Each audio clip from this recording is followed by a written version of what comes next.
तो फाइनली दोस्तों Roman Reigns का ड्राफ्ट हो चुका है और रोमन रेंस का ड्राफ्ट हुआ है स्मैकडाउन में। रोमन रेंस के ड्राफ्ट को देख के सारे डब्ल्यूडब्ल्यूई फैंस शॉक में, क्योंकि ये बहुत ज्यादा ही बड़ी प्रिडिक्शन आ रही थी कि रोमन रेंस इस बार जाएंगे रॉ में और रोमन रेंस का ड्राफ्ट होगा रॉ में। क्योंकि अगर रॉ में रोमन रेंस जाते हैं तो रोमन रेंस के लिए नए नए ओपोनेंट, नई नई स्टोरी लाइन आएगी। फैंस को पूरी तरीके से यकीन था कि रोमन रेंस का इस बार का ड्राफ्ट तो उनका रॉ में ही होगा, लेकिन ऐसा हुआ नहीं। रोमन रेंस का ड्राफ्ट हो चुका है स्मैकडाउन में। इसके पीछे रीजन क्या है, कारण क्या है, आखिरकार रोमन रेंस का ड्राफ्ट स्मैकडाउन में क्यों हुआ है? तो दिल थाम के बैठिएगा, ज्यादा सोचने की जरूरत नहीं है, क्योंकि मैं आपको इस वीडियो में सारी बातें बताने वाला हूं कि आखिरकार क्यों the tribal chief head of the table Roman Reigns का ड्राफ्ट स्मैकडाउन में हुआ है। तो वीडियो को आखिर तक जरूर देखिएगा, क्योंकि इस वीडियो में आप लोगों को ऐसी ऐसी बातें पता चलेगी जो कि आपको अभी तक पता नहीं होगी। तो दिल थाम के बैठिएगा और वीडियो को मिस करने की गलती बिल्कुल मत कीजिएगा। रोमन रेंस के स्मैकडाउन में ड्राफ्ट होने का सबसे पहला कारण है कोडी रोड्स। आप लोगों ने बिल्कुल सही सुना, रोमन रेंस रेसलमेनिया 40 में कोडी रोड्स के हाथों अपना अनडिस्प्यूटेड डब्ल्यूडब्ल्यूई टाइटल तो हारे ही हारे, लेकिन रोमन रेंस के 1316 दिन का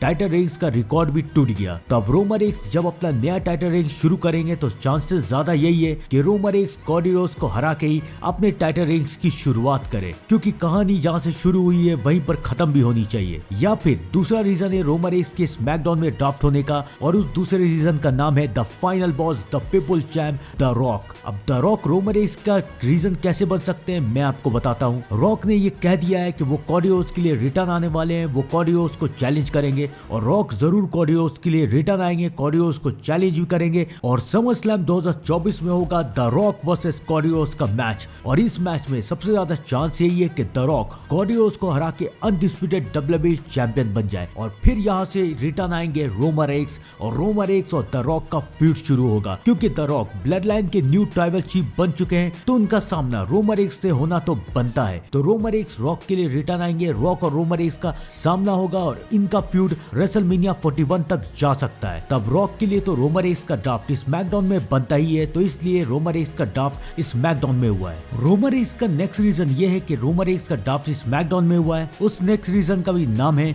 the American nightmare Cody Rhodes. आप लोग बोलेंगे फिर से कोडी रोड्स ही क्यों? मैं आपको बताता हूँ। कोडी रोड्स इसलिए क्योंकि चैंपियन तब बड़ा बनता है जब उसके सामने चैलेंजर बड़ा रहे। तो अगर रोमन रेंस स्मैकडाउन में नहीं रहते हैं तो फिर कोडी रोड्स के लिए कोई बड़ा चैलेंजर स्मैकडाउन में है ही नहीं, तो फिर कोडी रोड्स किसको चैलेंज करेंगे, किसके साथ फाइट करेंगे? और अगर कोई अच्छा चैलेंजर नहीं मिला तो कोडी रोड्स का टाइटल रेंस बहुत बोरिंग हो जाएगा। तो इसलिए ये जरूरी है कि रोमन रेंस स्मैकडाउन में ही रहे, ताकि कोडी रोड्स के टाइटल रेंस को एक खतरा बना रहे कि रोमन रेंस कभी भी रिटर्न आ सकते हैं, और रिटर्न आके रोमन रेंस कोडी रोड्स पे हमला कर सकते हैं, फिर कोडी रोड्स को चैलेंज कर सकते हैं, और कोडी रोड्स को चैलेंज करके कोडी रोड्स को हरा के न्यू अनडिस्प्यूटेड डब्ल्यूडब्ल्यूई चैंपियन बन सकते हैं। तो जब तक चैंपियन के टाइटल में खतरा नहीं रहे तब तक उसके टाइटल रेंस का मजा नहीं आता है। तो ये सारे रीजन है जिसकी वजह से मुझे ऐसा लगता है कि रोमन रेंस का ड्राफ्ट हुआ है स्मैकडाउन में। आप लोग भी कमेंट में जरूर बताइए कि आपको क्या लगता है कि रोमन रेंस का ड्राफ्ट स्मैकडाउन में क्यों हुआ है। कमेंट करके जरूर बताइएगा, मैं आप लोगों के